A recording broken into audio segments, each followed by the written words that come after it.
Well, hello there. Time for a quick demonstration for you today. We've got 3 different fixtures to show you. So let's go ahead and start from smallest to largest.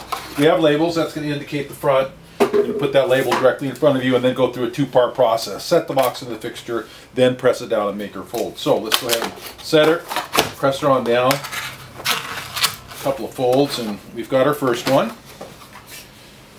This second one here, we've got it's a little taller here, so we've given you a press plate that'll help set it in there. So let's go ahead and show you how that one's done. Once again, we're going to go ahead and set the box into the fixture. Then we're going to go ahead and press it down utilizing this press plate. And then we can go ahead and make sure we're kind of lined up in the middle there. Make those folds. And that's our second completed box.